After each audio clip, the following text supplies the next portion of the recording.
Селям алейкум, хайрлах шамлар, добрый вечер. В эфире телеканала АТР. Мы продолжаем программу информационно-аналитическую «Бугунь» в рамках марафона «Сейф АТР. Голос Крыма». Майя Буты в эфире. В студии для вас работаю я, Гульсум Халилова. Следующие 40 минут в этой студии с гостями, которые подключатся к нам в эфир, мы обсудим основные новости и события сегодняшнего дня. Вы также можете присоединяться к нам. На экраны ваших телевизоров режиссеры периодически выводят номер телефона +3 8073 419 41 58. Звоните нам абсолютно бесплатно по Вайберу. Присоединяйтесь по скайпу atr.tv. Это наш адрес. Нам важен ваш голос. Станьте членом семьи телеканала АТР. Подпишитесь на Patreon. Поддержите нас на нашем информационном фронте. Финансовые сложности телеканала АТР все еще не решены. И если мы сегодня продолжаем работать, то все благодаря вашей помощи. Спасибо всем тем, кто находится вместе и рядом с телеканалом АТР. Чохсагомс. Но мы переходим к обсуждению новостей. В ночь на четверг, 15 апреля, катера ФСБ России осуществили в Азовском море очередную провокацию. Попытались помешать законным действиям катерной группы военно-морских сил Вооруженных сил Украины, которая находилась на боевом дежурстве. Об этом сообщили ВМС Украины. Незважаючи на провокаційні і цілеспрямовані дії росіян щодо обмеження вільного судноплавства, катерна тактична група ВМС України продовжила виконувати поставлені завдання. Українські моряки й надалі забезпечуватимуть безпеку України з морського напрямку, в тому числі в Азовському морі, керуючись виключно нормами міжнародного морського права.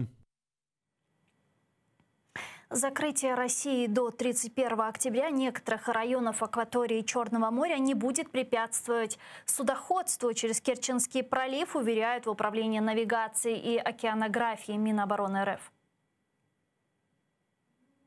Речь идет о вытянутом участке акватории вдоль побережья Крыма, примерно от Севастополя до Гурзуфа, прямоугольном районе у берегов Керченского полуострова, на траверзе Апукского природного заповедника, а также небольшом участке моря около западной оконечности Крыма. При этом Керченский пролив и подход к нему не попадает в указанные зоны.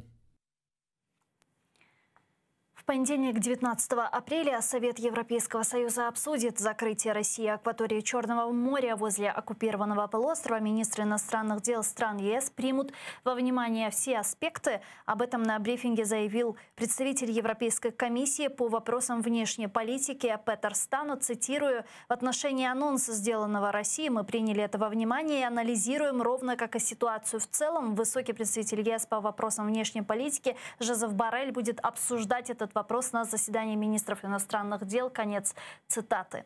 К нашему эфиру сейчас присоединяется Дмитро Васильєв, політичний консультант, президент Агенції досліджень та аналітики Рада. Пане Дмитро, вітаю вас. Селям алейкум. Салям алейкум, витаю вас. Как вы думаете, связана ли провокация в акватории Азовского моря ночью 15 апреля в целом с напряженной ситуацией на границах Украины? Конечно, это звенья одной цепи. Путин хочет показать серьезность намерения, возможности военного конфликта.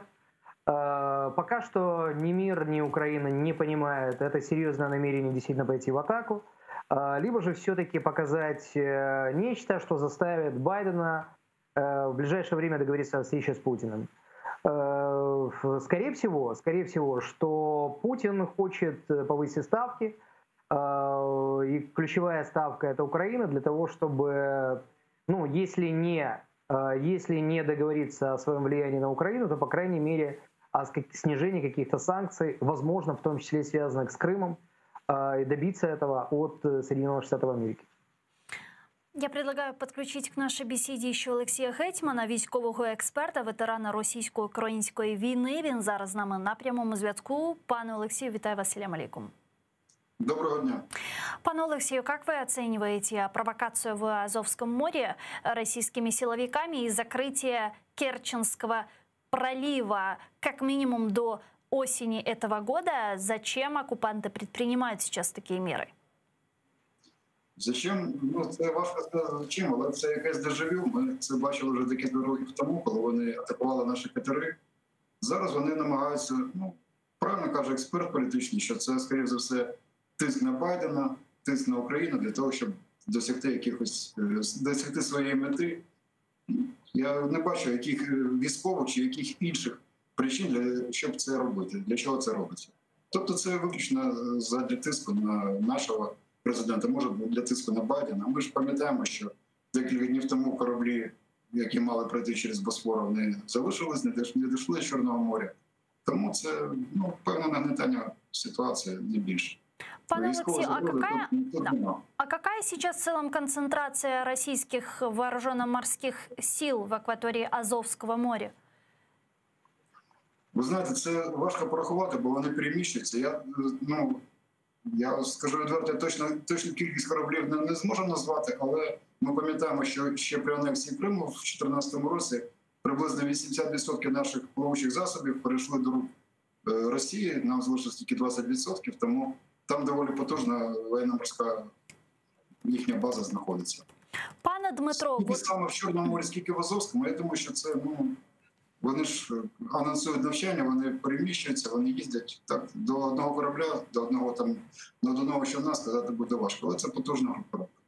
Пане Дмитро, мы видим фактическую провокацию, практическую оккупацию и милитаризацию Азовского моря, провокационные действия оккупантов сегодня. Вот какие меры должна предпринимать руководство Украины? Вот что мы можем сегодня с этим делать? Я думаю, что каждый случай нарушения международных договоров Украина должна фиксировать и передавать это в соответствующие международные организации, в том числе тем организациям, которые занимаются вопросами водных акваторий, прибрежных территорий государств. Это первое. Второе. Мы должны подавать также в международные суды за каждый случай нарушения международных договоров и правил Российской Федерации. Ну и продолжать делать то, что мы делаем. Осваивать наши акватории, продолжать мирное освоение Азовского моря, как это должно быть по всем нашим и законам, и правилам, и не бояться никаких провокаций Российской Федерации. Мы должны понимать, что те действия, которые Российская Федерация совершила в 2004 году, в результате которых были достигнуты очень серьезные политические выгоды для России подписанием договора о том, что, по сути, Азовское море превращается во внутреннее озеро, которое активно может быть использовано Российской Федерацией практически безгранично, вот сегодня играет на руку России и очень против Украины. Поэтому надо делать максимально для того, чтобы показывать, что Россия нарушает правила, отстаивает свои права. И опять же, то есть я повторюсь, обращаться в международные организации и суды по каждому случаю нарушения России правил международного использования морей, в частности, Азовского моря. В результате стягивания дополнительного военного контингента численность войск России вблизи границ Украины достигнет 110 тысяч военных, сообщил министр обороны Украины Андрей Таран. Предлагаю его послушать. Зібрані дані дають змогу нам визнати триваючу підготовку до наближення до українських кордонів додаткових підрозділів з континентальної Росії. З додатковим контингентом загальна чисельність російських військ, сконцентрованих вздовж українських кордонів у цьому напрямку, досягне 56 батальйонних тактичних груп із 110 тисяч військових. Уровень угрозы применения военной силы со стороны России продолжает расти. У Кремля есть 3 варианта действий против Украины. Об этом заявил начальник Главного управления разведки Минобороны. Какие это 3 сценария? Давайте послушаем. Демонстрація сили біля держкордону України і в окупованому Криму шляхом проведення заходів військового характеру. Військова операція Збройних сил Російської Федерації з метою вирішення проблеми водопостачання Криму із захопленням частини території південних областей України. Провокація підрозділів Об'єднаних сил України в реалізації військових дій на тимчасово окупованій території Донбасу з подальшим звинуваченням України в порушенні наявних домовленостей. Давайте рассмотрим все варианты развития событий, все три сценария. Пане Дмитро, как вы думаете, какой из них наиболее вероятный? Или же, возможно, у вас есть какой-то свой вариант, как дальше будут развиваться события? Нет, я думаю, что все три варианта, которые были проговорены сейчас в эфире, они абсолютно реалистичны. Каждый из этих вариантов может быть реализован. Я не нахожу дополнительных каких-то объяснений, точнее, дополнительных вариантов возможного объяснения нахождения там скопления российских войск.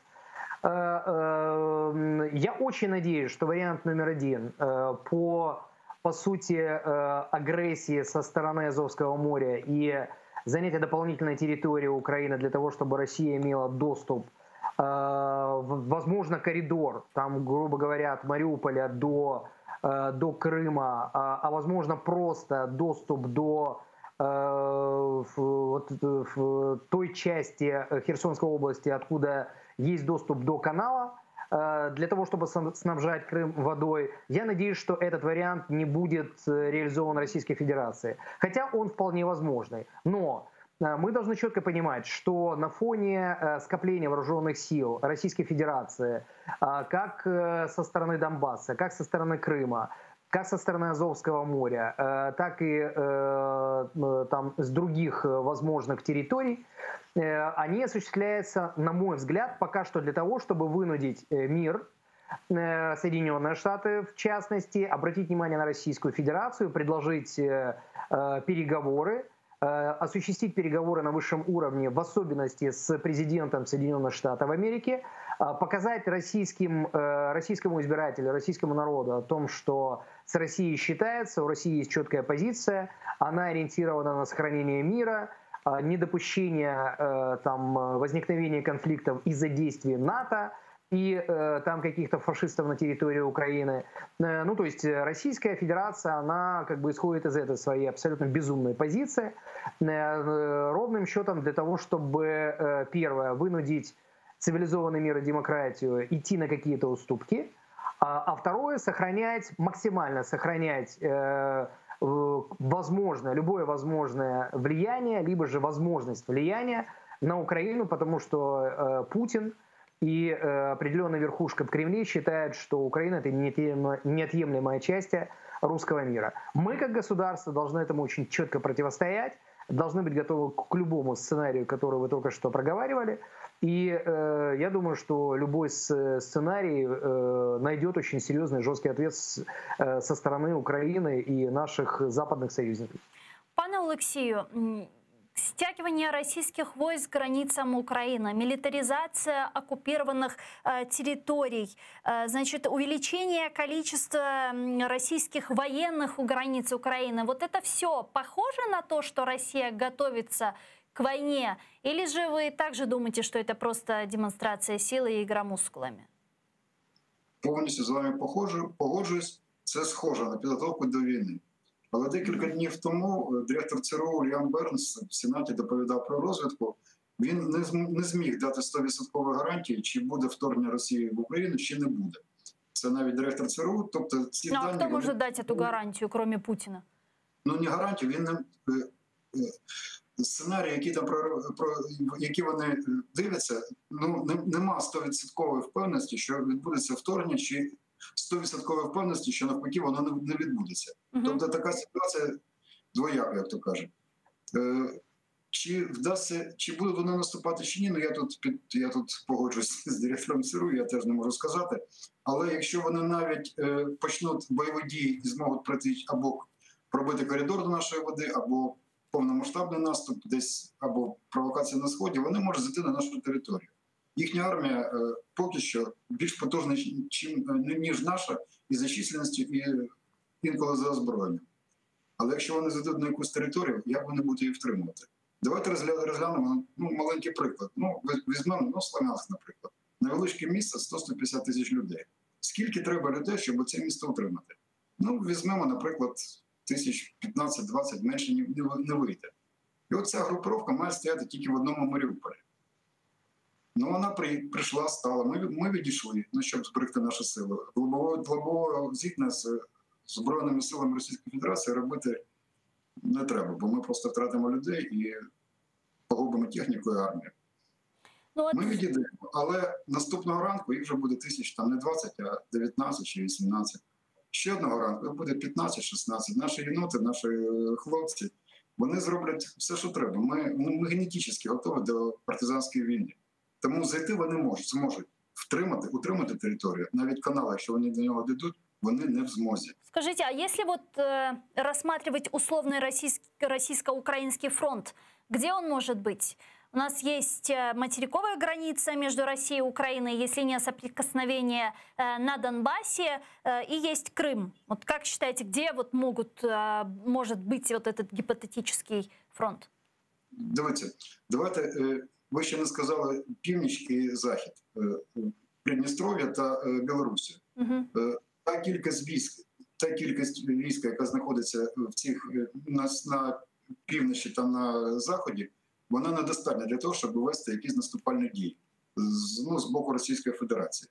Наступ може відбутися або з Крима, або десь на, може, Луганська область, може, Донецька область, де вони там придумають, станиця Луганська, чи Чумик знову, чи Маріуполь. Це невідомо. Але, ще раз, вони, повномасштабний наступ, така кількість 100 тисяч, 150 тисяч людей, вона не подолає нашу оборону. Вона широкомасштабна. Це може бути локальний наступ, якийсь вузький коридор. І вони можуть пробити, тим більше, що ми не будемо. Ми будемо чинити опір, але лежити просто людей, як, пробачте, гарматне м'ясо, ніхто не буде. Ми відійдемо, ми будемо вести правильно, ми вміємо, ми знаємо, як це робити. Ми це робили в 2014-2015 році. Великими групами робили рейди і так далі, кошмарили всіх окупантів. Тому ми не будемо класти деревні людей. То есть 2014 года уже не повторится, правильно я вас понимаю, случай? Так. Вони просунуться, може бути на 50, може бути навіть на 100 кілометрів. Але втримуються вони там, тиждень, два, а далі просто їх не стане.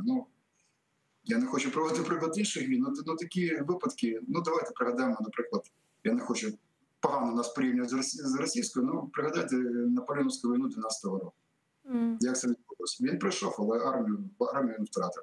Потім довелося повертатися, і це буде щось схоже. Тобто до Києва вони не дійдуть, в них сил не вистачить. Але певна територія, але скоріше за все, на моє переконання, судячи з того, що я бачу, як хлопці там знаходяться, що вони кажуть, це просто будуть якісь провокації для того, щоб ми дали відповідь, вони потім розкажуть знову, що залетів дрон на 15 кілометрів, були якогось знову хлопчика, що у нас загострення, що у нас громадянська війна. Це для того, щоб переконати міжнародне суспільство, яке ми втрачаємо там нашу позицію.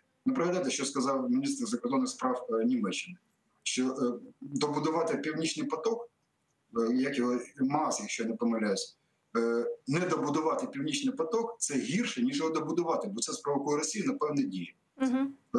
Держсекретар при МЗС Франції Клемон Бон, якщо я не помиляюсь, він сказав, що підтримка України – це не означає ще, що ми готові взяти Україну в Європейський Союз. Тобто ми завдяки дипломатичній роботі, поганої нашої і гарної на цей час Російської Федерації, ми потрошечку наші позиції міжнародні трошечки стають більш гіршими. Тому я думаю, що ці дії будуть направлені на те, щоб і далі послабити, точніше, ту антипутінську коаліцію, щоб він зміг уникнути санкцій. І це певний тиск. Але повірте, така група військ, по воєнному, якщо казати, такою кількістю військ повномасштабну війну не починають. Це просто вони ж теж не дурні люди, вони просто покладуть людей там і все. Зрозуміло. Пане Дмитро, вот пан Олексій упомянул Францию. Сегодня с рабочим визитом во Франции находится президент Украины Владимир Зеленский. У него уже закончилась встреча с лидерами стран Нормандской четверки, а именно с канцлером Германии Ангелой Меркель и президентом Франции Эммануэлем Макроном. Вот как вы оцениваете этот визит, помимо тех патетичных, пафосных слов, высказываний недовольства, осуждения, призывов к России немедленно уйти границы Украины, чего мы можем после этой встречи ожидать теперь? Я думаю, что надо еще подождать каких-то дополнительных сообщений, о чем договорились стороны, потому что те заявления, которые были, в особенности с украинской стороны, но они абсолютно правильные. Да? То есть, по сути, у никого нет никакого сомнения в том, что Россия – это агрессор. По сути, нет ни у кого сомнения в том, что эскалация сегодня ведется не с украинской стороны, она точно ведется с российской стороны. По сути, нет ни у кого сомнения в том, что Украина имеет право на демократию, независимость, суверенитет и формирование своей собственной государственной политики. Ну, это ключевые позиции, которые подтверждают наши партнеры. Также, конечно же, очень важно, что встреча произошла между сторонами нормандского формата. Это значит, что обсуждались очень серьезные и важные вопросы, касающиеся войны на Донбассе, оккупированной части украинской территории. И это значит, что Украина представляла свое понимание, свое видение и свои предложения, как урегулировать ситуацию и как выполнять в том числе минские обязательства, в том числе и российской стороной. Поэтому я думаю, что в этом смысле это очень положительно.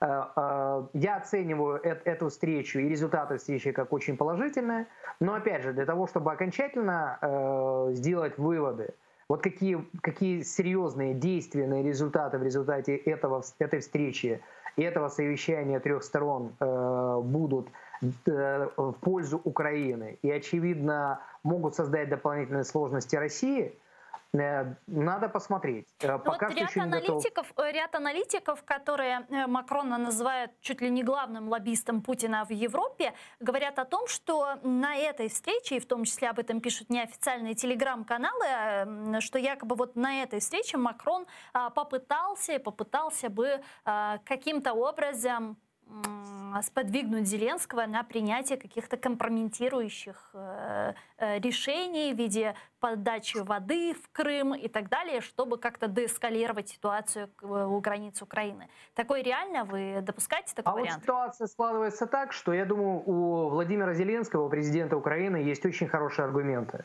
Владимир Зеленский всегда ориентируется на мнение граждан. Это его подход до выборов, до того, как он стал президентом Украины. Мы знаем, что президент также очень чувствителен к рейтингам и всегда ориентируется на общественное мнение. Я думаю, что он точно так же может представить и своим западным партнерам, коллегам, Эммануэлю Макрону, кому угодно, мнение граждан Украины, украинского общества, которое говорит о том, что никакой подачи воды в Крым нельзя допускать, и надо до конца отстаивать интересы Украины и претендовать на возвращение и территорий оккупированных, и на возобновление суверенитета Украины в том виде, в котором это было до начала войны. Поэтому я думаю, что у Владимира Зеленского были железные аргументы, которые наверняка должны были убеждать наших международных партнеров в лице и Ангели Меркель, и Еммануеля Макрона. Дякую вам дуже, пане Дмитро. Дмитро Васильєв був з нами на прямому зв'язку. Політичний консультант, президент Агенції досліджень та аналітики Рада. Пане Олексію, ви ж тут хотіли добавити, я слушаю вас. Так, я хотів сказати з приводу, жалко, що Дмитро вже не в студії. Дивіться, Зеленський, коли їхав у Францію, він казав, що Макрон його друг, він його підтримав на виборах, тому в них будуть гарні стосунки і вони про щось домовляться. Мені сумно це було чути, і жалко, що політолог вже не в студії. Президент Франції до цього не знав пана Зеленського. Але коли почались вибори, він чомусь підтримав саме пана Зеленського, а не іншого кандидата. Байдуже якого прізвища. Нехай це не будемо казати, що там Порошенко чи хтось ще. З самого початку він підтримав Зеленського. До цього він його не знав. Я би хотів, щоб пан Зеленський задав собі питання, чого це президент Франції ні з того, ні з цього почав його підтримувати. Тому що він побачив в ньому майбутнього слабкого президента, через якого можна буде вирішувати ті питання, які корисні для Франції, а не корисні для України. Тому оцей дитячий восторг Зеленського з приводу того, що його так люблять у Франції, я би трошечки його придушив би, і щоб він задумався, чому це так відбувається. По-перше, а по-друге, ми пам'ятаємо, що саме Франція і саме Німеччина, вони стали, з самого початку це був бар'єр на нашому вступу до ЄС і до НАТО, Нехай би він краще задумався, що там відбувається, і що не очікувати, що йому будуть аплодувати і казати, що він гарний хлопець, а жорстко проводити проукраїнську потрібну нам політику, шукати друзів, а не ворогів, і вимагати підтримку від Макрон, від Меркель в цій ситуації, бо ми стоїмо на східному фронті Європи, а не України. Ми боронимо всю Європу від Орди Московської, а не тільки свою територію. Как вы думаете, Вони повинні це зрозуміти. вот наступит время Ч, можем ли мы рассчитывать на помощь наших западных партнеров, в том числе Европы, Америки и так далее? Звичайно, можемо, але це буде не підтримка Збройними силами, ну, особовим складом. Дай Бог, щоб це була потужна підтримка зброєю, технікою зброєю. Ті ж самі «Джавеліни», ті ж самі ракетні комплекси, ті ж самі радіолокаційні станції. Ну, може, навіть була розмова про придбання літаків, але F-16, але я думаю, що це довгострокова перспектива. Ну і підтримка може бути не тільки збройна. Ми ж кажемо, що гібридна війна – це може бути відключення Росії від міжнародної платіжної системи. Це може бути інший тиск на Росію. Тому підтримка буде, але очікувати, що сюди прийдуть морські піхотинці Сполучених Штатів і будуть воювати, ні такого не буде. Дякую вам дуже, пане Олексію. Чохсагол у нас Олексій Гетьман, військовий експерт, ветеран російсько-української війни, був з нами на прямому зв'язку. До нас зараз приєднується дипломат, юрист міжнародний, голова правління громадського об'єднання «Європейський рух України» Вадим Трюхан. Пане Вадиме, вітаю вас. Правильно ли я произнесла вашу фамілію? Доброго дня, студія. Приємно знову на вашому каналі. Все вірно, я готовий, я ваш. Взаимно. Пане Вадиме, я бы хотела, чтобы вы оценили визит Зеленского во Францию, в Париж, где он встретился с своими коллегами, с Макроном и встретился с канцлером Германии Ангелой Меркель. Чего нам ожидать после этой встречи? О чем говорили лидеры?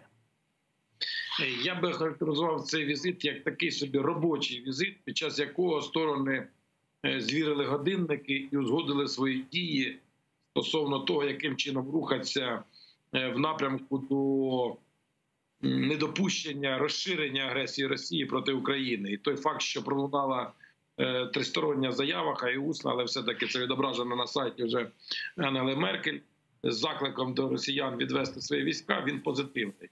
Якщо говорити про практичні якісь аспекти цього візиту, то поки що ми маємо дуже мало деталей. Ми почули з слів Зеленського, що є наміри з 2,5 мільярдів до 5 мільярдів підвищить товарообіг. Ну, це ніби позитив, але це не про безпеку. Ми почули, що 19 квітня буде засідання радників глав держав та урядів в рамках нормандського формату. Ми почули, що і Зеленський, і Макрон, і Меркель надіються, що буде наступна зустріч, наступний саміт в рамках нормандського формату. Але якихось нових новацій, там проривних якихось ідей ми не почули. Чому? Тому що мені здається, що ситуація вже вийшла за рамки нормандського формату. Вже неможливо в рамках діяльності трьох лідерів Меркель, Макрона і Зеленського якимось чином спонукати Путіна до поступливості. Включився серйозний гравець Джо Байден. І зараз першу скрипку в питанні роботи, скажімо, з Путіним і намагання якимось чином його поставити в певні рамки співіснування з цивілізованим світом буде відігравати саме він, саме Сполучені Штати. Президент США Байден во время своего брифинга, касающегося России, вчера заявил, что сейчас время для деэскалации. Вот что он сказал. Давайте вместе послушаем.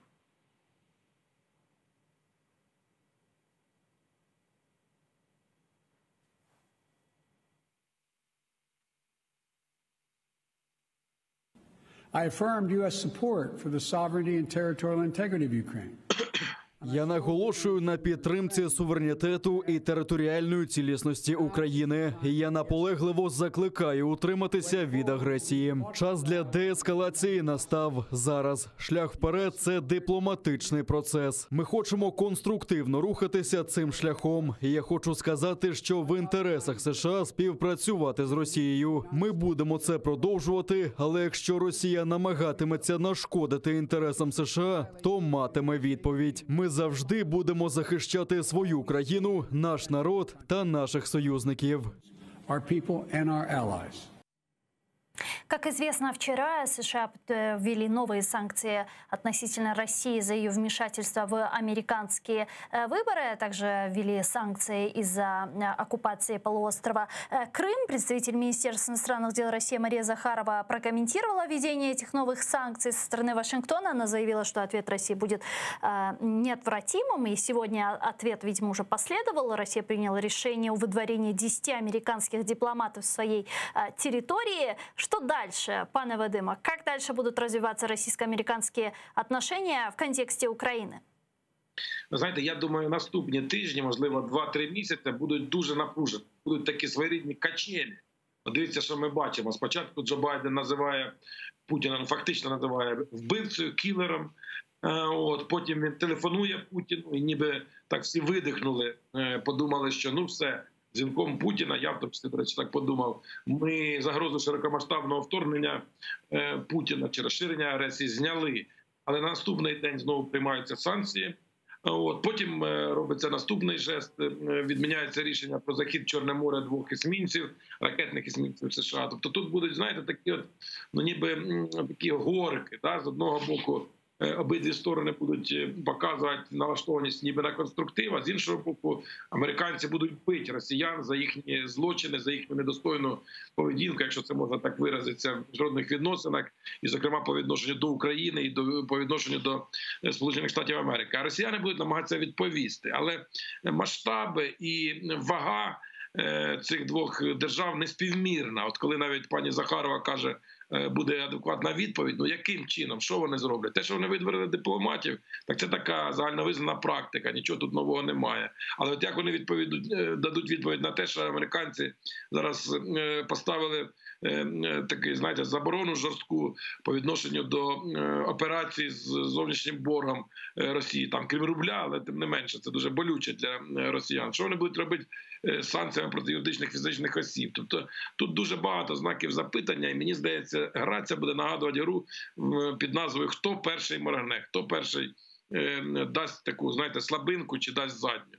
Вот если Россия согласится на деэскалацию и на встречу с Байденом, то в Вашингтоне скажут, что это все благодаря из-за санкционного давления на Россию. А если же Путин откажется действовать под внешним давлением, вот его ответка, наверное, асимметрично всплывет где-то в украинском направлении и будет еще большая деэскалация, говорят многие аналитики. А как вы думаете, действительно, может ли это усугубить ситуацию на востоке Украины, если Путин не согласится на предложение Байдена? Ескалація, мав на увазі, ще більше ескалація ситуації. Да, на це Путін може піти. Він розглядав Україну як такий собі, знаєте, предмет для торгу. На жаль, на превеликий жаль. Ми тут виступаємо як заручники. Але нам важливо ось що. Перше, це максимально працювати на дипломатичному фронті з нашими партнерами, що останні тижні відбувається.